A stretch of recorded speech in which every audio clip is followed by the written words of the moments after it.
Dear students, आज के इस लेक्चर में हम 9th क्लास का गणित का पहला अध्याय संख्या पद्धति नंबर सिस्टम एक्सरसाइज 1.1 के सभी उदाहरण हल करेंगे और इसी के साथ साथ एक्सरसाइज 1.1 के सभी क्वेश्चंस हल करेंगे। तो डियर स्टूडेंट्स, यदि आपको मेरा पढ़ाया हुआ समझ में आ रहा हो तो इस वीडियो को ज़्यादा से ज़्यादा शेयर कीजिए, लाइक कीजिए, कमेंट कीजिए और इस चैनल को सब्सक्राइब कीजिए ताकि आने वाले वीडियोस के नोटिफिकेशंस आपको जल्द से जल्द मिल सकें। तो चलिए स्टार्ट करते हैं। एग्जाम्पल नंबर 1 है, नीचे दिए गए कथन सत्य हैं या असत्य हैं। कारण के साथ अपने उत्तर के औचित्य बताइए। अपना उत्तर का कारण के साथ बताना है कि सही है या गलत है। प्रत्येक पूर्ण संख्या एक प्राकृतिक संख्या होती है। तो इस प्रकार के क्वेश्चंस को हल करने के लिए हमें पता होना चाहिए कि पूर्ण संख्या क्या होती है और प्राकृतिक संख्या क्या होती है। तो जैसे कि हमने अपने पहले वाले वीडियो लेक्चर में आपसे इनके बारे में पूरा डिस्कस किया था, सभी संख्याओं के बारे में, संख्याओं के प्रकार के बारे में हम बता चुके हैं। यदि आपने अभी तक वो वीडियो नहीं देखा है तो डिस्क्रिप्शन में उसका लिंक है, जा करके आप उस वीडियो को देख सकते हैं। तो चलिए स्टार्ट करते हैं। प्रत्येक पूर्ण संख्या एक प्राकृतिक संख्या होती है। तो हम जानते हैं कि पूर्ण संख्याएं जो होती हैं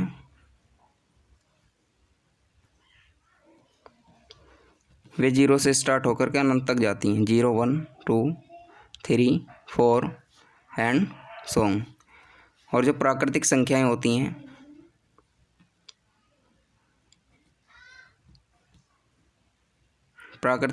जो होती हैं वो 1 से स्टार्ट होकर के अनंत तक जाती हैं। तो इस प्रकार से हमें ये बताना है कि प्रत्येक पूर्ण संख्या एक प्राकृतिक संख्या होती है। कहने का अर्थ ये है कि ये जो पूर्ण संख्याएं जितनी भी इस लाइन में हैं, क्या ये यहाँ पर सारी हैं? तो जैसे कि देखने से स्पष्ट है कि ये सारी संख्या यहाँ पर नहीं है, क्योंकि यहाँ पर 0 नहीं है। पीछे की तो सारी संख्याएं हैं लेकिन 0 नहीं है, इसलिए हम कह सकते हैं यह कथन असत्य है।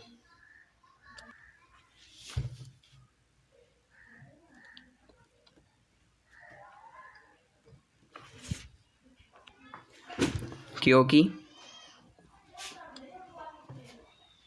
0, 1 पूर्ण संख्या है, प्राकृतिक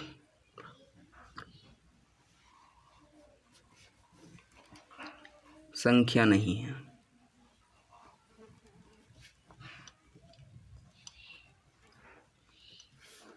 तो चलिए अब हम दूसरा क्वेश्चन देखते हैं।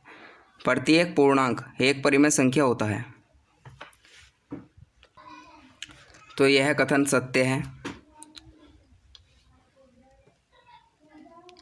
है, क्योंकि देखिए पूर्णांक कौन से होते हैं? पूर्णांक होते हैं जिसमें माइनस की सारी संख्याएं होती हैं।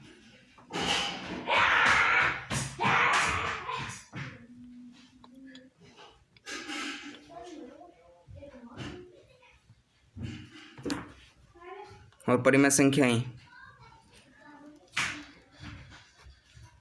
संख्याएं जैसे कि हम अपने पहले वाले वीडियो लेक्चर में बता चुके हैं कि जिन्हें हम P/Q के रूप में लिख सकते हैं, P/Q के रूप में लिख सकते हैं। जैसे 1/2 और कुछ भी लिख सकते हैं हम। तो जितनी भी अपॉन वाली संख्याएं होती हैं वे सभी होती हैं परिमेय संख्याएं। तो इसीलिए यह कथन सत्य है, क्योंकि प्रत्येक पूर्णांक को हम P/Q के रूप में लिख सकते हैं, इसलिए प्रत्येक पूर्णांक एक परिमेय संख्या होता है। जैसे कि हमने लिख दिया है, क्योंकि प्रत्येक पूर्णांक एक परिमेय संख्या होता है, क्योंकि हम इसे P/Q के रूप में लिख सकते हैं। अब इसके बाद नेक्स्ट, प्रत्येक परिमेय संख्या एक पूर्णांक होती है। तो यह असत्य है,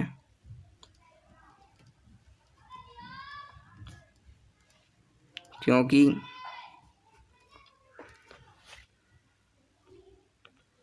हम जानते हैं कि पूर्णांक जो होते हैं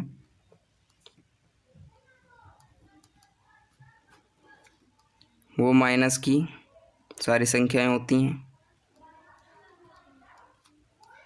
और साथ ही प्लस की सारी संख्याएं होती हैं,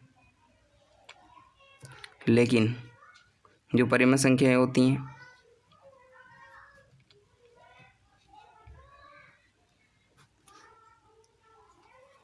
वे P/Q के रूप में लिखी होती हैं। जैसे और P/Q के रूप में हम किसी भी संख्या को लिख सकते हैं, जैसे 2/3, 3/5 और 1/2 और अदर्स भी हो सकती हैं।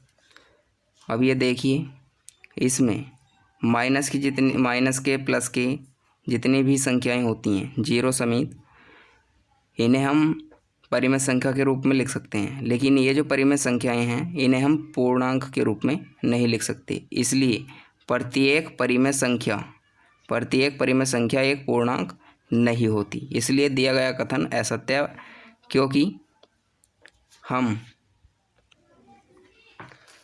कह सकते हैं कि 2/3 एक परिमेय संख्या है लेकिन पूर्णांक नहीं है।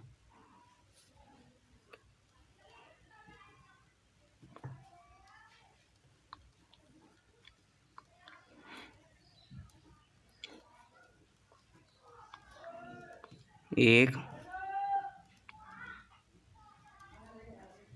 परिमेय संख्या है लेकिन पूर्णांक नहीं है, इसलिए दिया गया कथन असत्य है।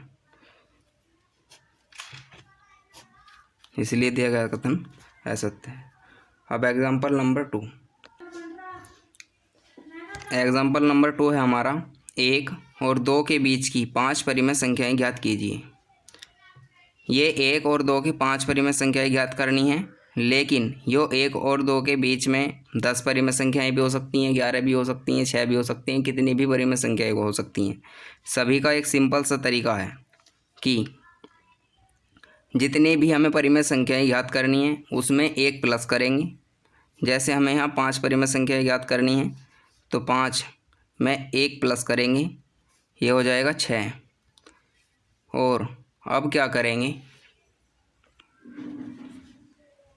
जिन भी संख्याओं के बीच की हमें संख्याएं ज्ञात करनी है उन संख्याओं के में ऊपर नीचे गुना कर देंगे। देखिए कैसे करेंगे। जैसे 1 और 2 के बीच की हमें संख्या ज्ञात करनी है, 1 और 2 की,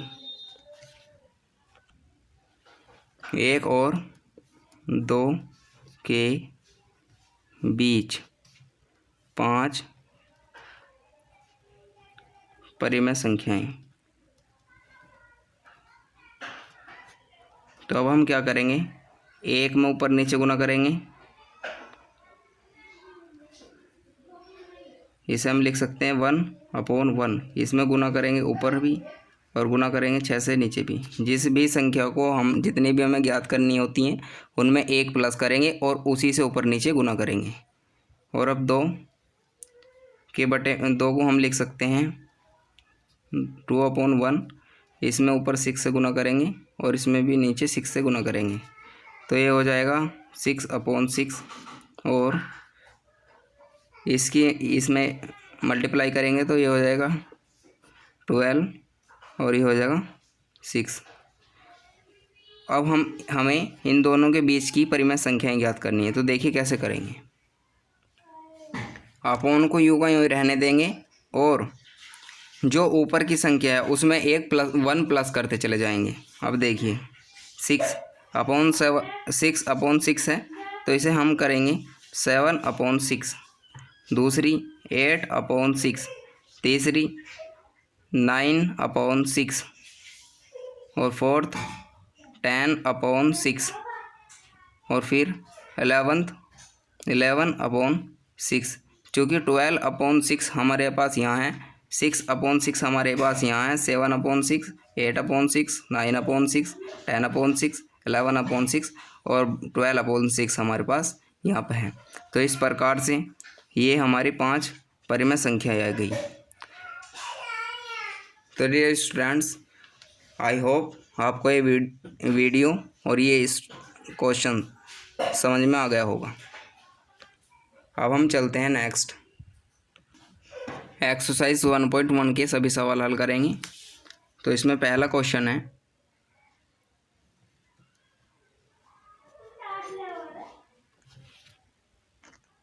तो जैसे कि हमने लिख दिया है, क्या 0 एक परिमेय संख्या है?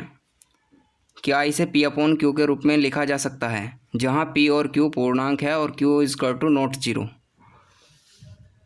तो जिस प्रकार से क्वेश्चन दिया है हम उसी प्रकार से इसका हल करेंगे। तो सबसे पहले हम देखते हैं कि क्या 0 एक परिमेय संख्या है। तो हम कह सकते हैं हाँ, 0 एक परिमेय संख्या है।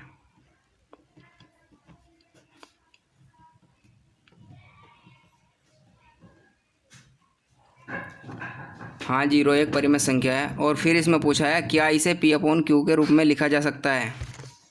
हाँ, इसे P/Q के रूप में लिखा जा सकता है।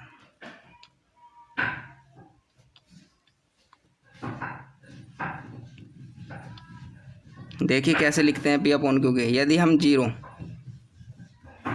को हम 1/1 के रूप में लिख सकें, वो 0 को हम 0/1 के रूप में लिख सकें, तो इसमें 0 और 1 पे कोई फ़र्क नहीं पड़ेगा। लेकिन 0 यहाँ P होगा और 1 यहाँ Q होगा। और चूँकि 0 और 1 ये एक पूर्णांक है। पूर्णांक हम जानते हैं कि कौन से होते हैं। पूर्णांक वे होते हैं जो प्लस की सारी संख्याएं होती हैं और माइनस की सारी संख्याएं होती हैं और साथ में 0 भी शामिल होता है। तो इसीलिए क्या 0 एक परिमेय संख्या है? तो हाँ, 0 एक परिमेय संख्या है। क्या इसे P/Q के रूप में लिखा जा सकता है? तो हाँ, इसे P/Q के रूप में लिखा जा सकता है। अब यहाँ हम लिख के दिखा देंगे। जैसे 0 = 0/1 लिखेंगे तो 0 पर कोई फ़र्क नहीं पड़ेगा, लेकिन ये P/Q के रूप में आ जाएगा जहाँ P = 0 और Q = 1 होगा। तो चलिए नेक्स्ट क्वेश्चन की तरफ बढ़ते हैं। क्वेश्चन नंबर 2,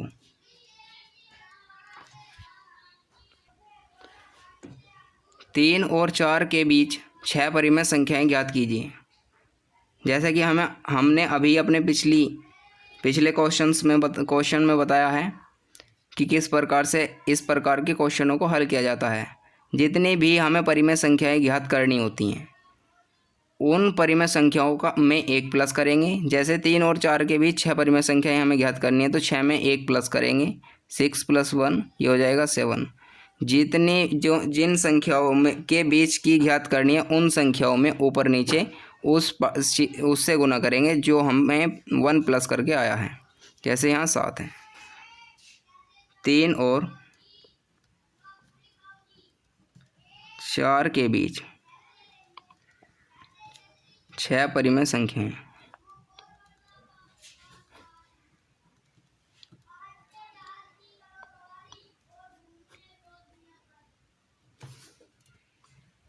तीन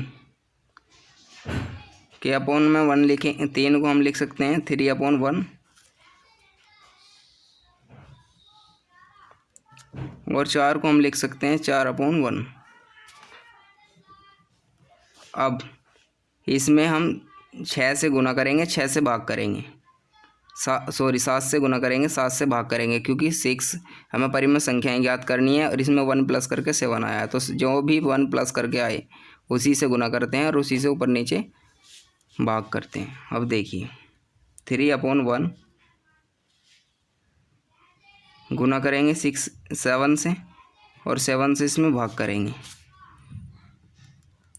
और यहाँ भी 4/1 तो इसमें गुना करेंगे 7 से और 7 से इसमें भाग करेंगे।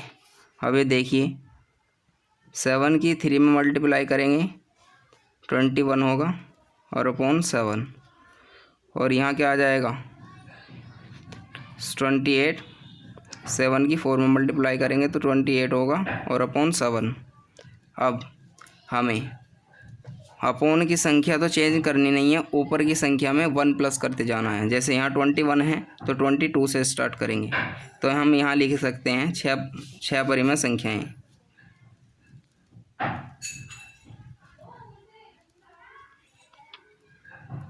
छः परिमेय संख्याएं 21 है अपॉन 7 है, तो हम यहाँ 21 से आगे 22/7, 23/7, 24/7, 25/7, 26/7, 27/7 और 28/7 हम नहीं लिखेंगे क्योंकि 28/7 यहाँ पर है ऑलरेडी। तो इसलिए हमें 6 परिमेय संख्याएं ज्ञात करनी थी और ये हमने 6 परिमेय संख्याएं इस प्रकार से ज्ञात कर दी। 1 2 3 4 5 6 और 6 ही हमें परिमेय संख्याएं ज्ञात करनी थी। तो इस प्रकार से क्वेश्चन नंबर 2 हल हुआ। अब आगे क्वेश्चन नंबर 3। क्वेश्चन नंबर 3 है 3/5 और 4/5 के बीच 5 परिमेय संख्याएं ज्ञात कीजिए। जैसे कि आप जानते हैं कि जितनी भी परिमेय संख्याएं ज्ञात करनी होती है उनमें 1 प्लस कर देते हैं। अब देखिए यहाँ हमें 5 परिमेय संख्याएं ज्ञात करनी है, तो 5 में हम 1 प्लस करेंगे 6 हो जाएगा। इसी से हम ऊपर गुणा करेंगे और नीचे भाग करेंगे। अब देखिए 3/5 और 4/5 के बीच 5 परिमेय संख्याएं।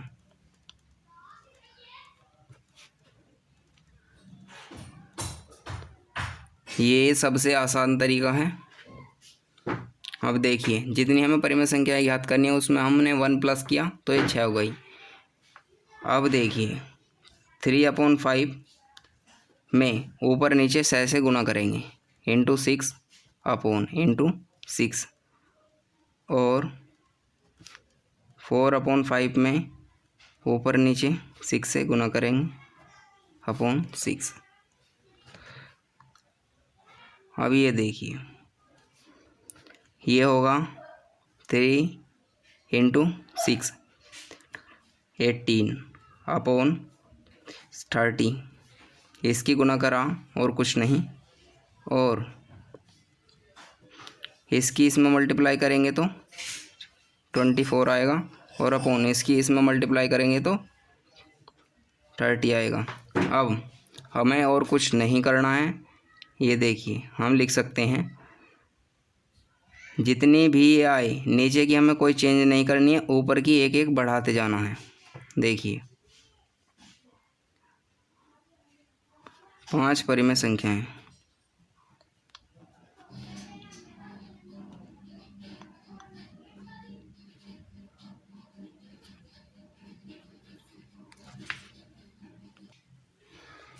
अब देखिए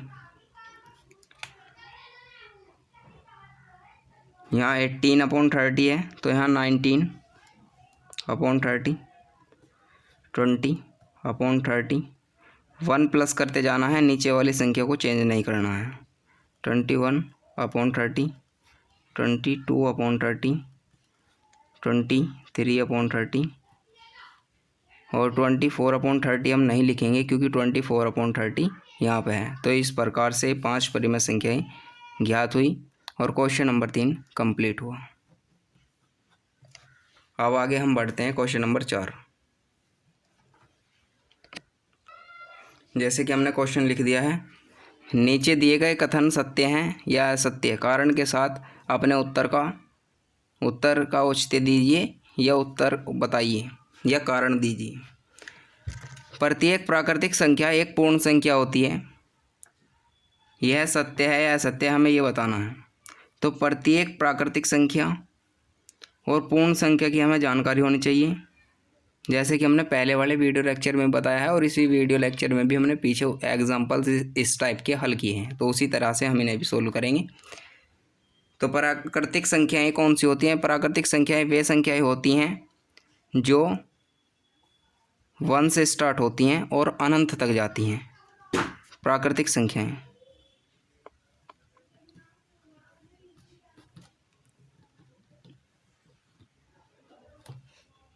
one, two, three and so on. और पूर्णांक, पूर्ण संख्याएं। पूर्ण संख्याएं वे होती हैं जो 0 से स्टार्ट होती हैं और अनंत तक जाती हैं। तो इस प्रकार से हमें ये बताना है कि क्या प्रत्येक प्राकृतिक संख्या एक पूर्ण संख्या होती है। तो ये जितने भी प्राकृतिक संख्याएं हैं, क्या ये यहाँ पर हैं? तो ये बिल्कुल यहाँ पर हैं। तो इसीलिए हम कह सकते हैं कि प्रत्येक प्राकृतिक संख्या एक पूर्ण संख्या होती है। सत्य है।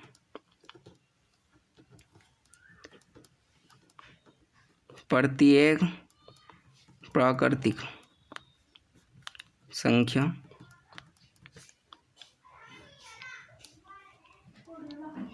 एक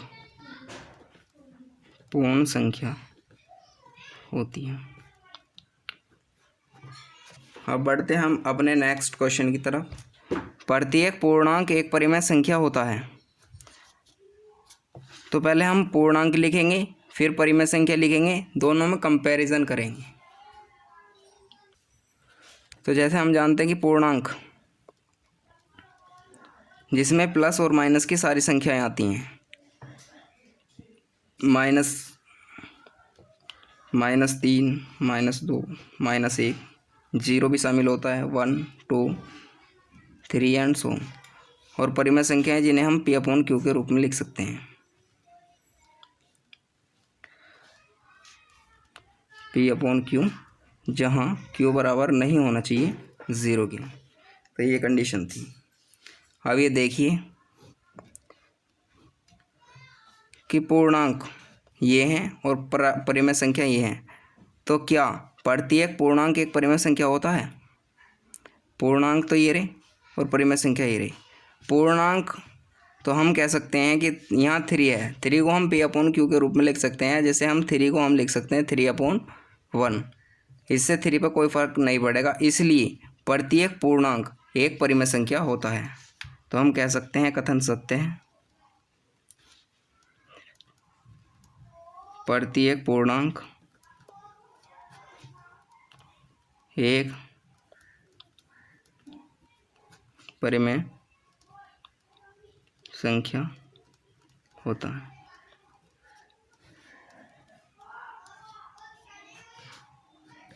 अब ये देखिए, प्रत्येक परिमेय संख्या एक पूर्ण संख्या होती है।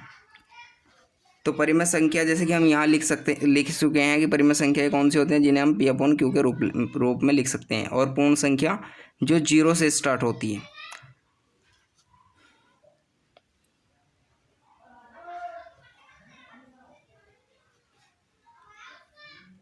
पूर्ण संख्या जो 0 से स्टार्ट होकर के अनंत तक जाती हैं। तो ये तो पूर्ण संख्या होगी। और परिमेय संख्या कौन सी होती हैं? परिमेय संख्याएं वे होती हैं जिन्हें हम P/Q के रूप में लिख सकते हैं। और जहाँ Q जो है बराबर नहीं होना चाहिए 0 के, Q = नॉट 0। तो इसलिए प्रत्येक परिमेय संख्या एक पूर्ण संख्या होती है। यह कथन असत्य है।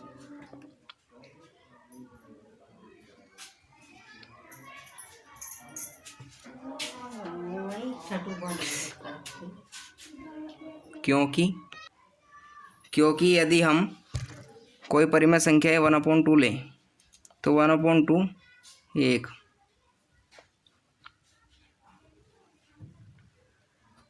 परिमेय संख्या है।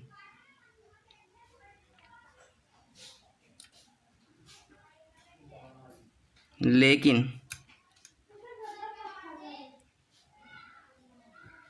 पूर्ण संख्या नहीं है। इसलिए दिया गया कथन असत्य है। इसलिए डियर स्टूडेंट्स, आई होप आपको ये वीडियो लेक्चर समझ में आया होगा। यदि आपको मेरा पढ़ाया हुआ समझ में आ रहा हो तो प्लीज़ इस चैनल को सब्सक्राइब कीजिए, लाइक कीजिए, शेयर कीजिए, ताकि अदर्स स्टूडेंट्स भी इस वीडियो लेक्चर का लाभ उठा सकें। तो मिलते हैं अपने नेक्स्ट वीडियो लेक्चर में, तब तक के लिए धन्यवाद।